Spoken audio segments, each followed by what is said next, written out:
Elizabeth here with this week's episode of AnimeCons TV. In this week's episode, it's a follow-up to my episode a couple weeks ago where I talked about presser feet, and then this week I'm going to show you how to use a blind hem stitch foot. So that on this machine, which is my Singer Advance, looks like this. The plastic part on the side helps guide you, and you'll see that a little bit later on. So when you want to do a blind hem foot, the first step is to get your hem together first. You get your fabric together first. So I have this. I actually serged off the edge. This is a piece of scrap fabric. And the tricky part of this that I've always found is figuring out how to exactly fold the fabric. So what you want to do here is, this is the wrong side, this is the right side, and you want to create part of your fabric for the extra stitches to catch onto, because what a blind hem stitch does is it occasionally picks up a very tiny bit of the two fabrics together to, you know, connect them together with the thread, and then it puts other stitches on kind of the seam allowance excess. So you want to do, and I've already kind of done this and ironed it so it's falling very easy into place, is you want to flip it over. So then all you see is the underside fabric. Okay? So it looks kind of funny at first, but this is how you want it to look. So you have this fold going here, and as you stitch, your extra stitches will get caught in your little seam allowance here where your surge stitches are. You can also use this with a double fold, but I find it easier to with the serge, or you can do an overlock stitch on your machine, or you could probably just even pink it just to make sure you have a little more fabric to work with there. I'm gonna pin this in place really quickly. Now, if you've never done a blind hem stitch on your machine before, you want to practice. Even if you're gonna do it for the first, do it on your actual garment, maybe pull out a piece of scrap fabric of your costume fabric and test it first. That way you can play around with your needles, your tension, your feet, pretty much everything to make sure it looks really nice. So I'm going to swap out and put my foot in. Now I have mismatched threads here because I've been sewing some mock-ups. I'm going to keep these in because that'll make it easier for you to actually see the stitches once they're done. But when you're working on an actual garment, you want a thread that matches this perfectly. That way it blends in exactly. So I'm going to pull over my instructions here. This is right from my book. And it tells you which stitch to have. So there's two. This is for normal fabrics, and then by normal I mean, well, things that aren't stretchy. And these are for stretchy. So if you want to do a blind hem stitch with stretchy fabric, you want to use this one. Now this is for my machine. Your book for your machine will tell you which stitch to use for your blind hem foot. Now, what you want to do is you want to fold it once the fabric's folded and the right and the wrong side is up. You want to paste the fabric under the foot. So again, this is for my machine. Yours might be slightly different. And I want to make sure my needle is all the way to the left to start. There. So that's catching all the way to the left. I want that to start. So it should just barely pierce the fold of the fabric. And this is supposed to tuck under. I'm trying to get both going on. Here we go. So it's a little close, so what I'm going to do is this little wheelie thing pulls it away. There. And that's a guide. And it's not as far as I'd like. So I'm just going to mess with this until that just barely pierces the fabric. Move my hand.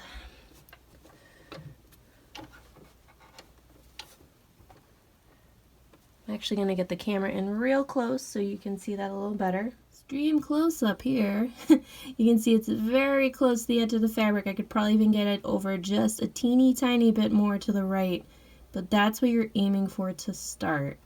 So you want to have it so barely pick up that fold of the fabric. Now that my needle and my foot and my fabric and I think everything is all set to go in place, I'm gonna go with this. Wish me luck.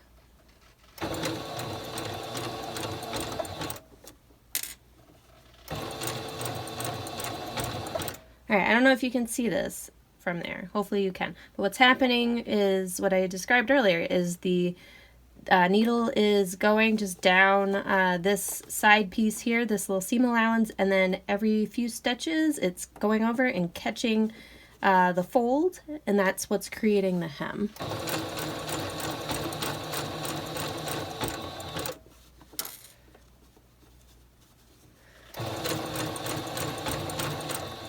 And this guide is setting it up for the needle to catch it, so that's why that plastic guide is there.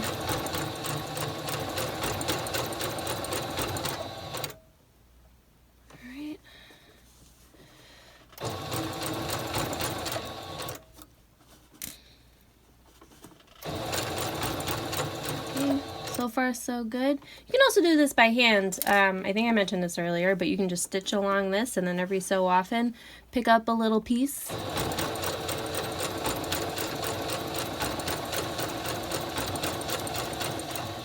Alright, home stretch. I missed that last one, that's okay. Alright, so you can see here, so that's the bobbin and then that's the regular thread. And you can see a little better from the bobbin edge. So what it did is it stitched along that, and every so often it picked up a little bit of the fold. You can see it here in the orange. I picked some really good threads for my mock-up. And so what you want it to look like from the other side is this. All you will see is every so often a little tick, a little thing of thread. I could have gotten even, I think maybe a little even closer with that. But not bad for a little test run to show you guys how this works. When you do this properly with the right thread, the thread that perfectly matches your fabric, this is very hard to see. I mean, if you get up there close and look up there, you'll be able to see it. But, you know, look at a pair of dress pants, and there's probably a good chance you can see that little tick of thread too, unless, like, you know, they're super expensive or something like that. But this is how you do a blind hem with a blind hem stitch. A blind hem stitch. This is how you do a blind hem stitch with a blind hem stitch foot on your machine. Now, all machines are different. As I said before in my last episode, some of them are different types of blind hem foots. I'm actually trying to see if I can find my brother one. So this is the brother foot. The only thing is that's not really that adjustable, but that's okay. You really want to practice this, though. I can't stress enough. If you've never done this before, you don't want your first time doing this to be on your final garment of your costume. Grab some scrap fabric and take an hour of a day you got nothing else to do and test it out on your machine and see how it looks. All right, I ironed it out so you can see. That's what the final product will look like. Granted, it will most likely be an A-matching thread and not a slightly offset thread. But it wasn't just that I was lazy and I want to change my thread. I wanted to show you guys to really be able to see what it looks like when it's finished. So I'm pretty sure all sewing machines come with a blind hem stitch foot, and the guide that comes with your sewing machine will tell you how to do it. If maybe you bought your sewing machine secondhand and it doesn't have a book, there's a good chance you can Google it and find it. Or if it didn't come with a foot, you can buy one on Amazon. So yeah, this is what it looks like. Again, I probably could have gotten even closer with it, just a little bit closer. And a perfect thread match would make this look really, really clean and really great. So I would recommend trying this out if you're looking for something cool and new to try with your sewing, with your finishing for costumes. Definitely give this a go. Grab some scrap fabric, grab some extra thread you have lying around, and try it out. Practice it out a few times. It's definitely Even filming this, you missed my first couple takes where I messed it up. So it's definitely a more challenging thing, especially if you're a novice sewer, but yeah, I like using this technique to do hems, and I think you should give it a try. All right, enough rambling from me. If you want to see any other cosplay tutorials or sewing tutorials, please let us know. We'd be happy to show you guys how to do different things to make your costumes look really cool and awesome. And until next time, we'll talk to you later. Bye, guys.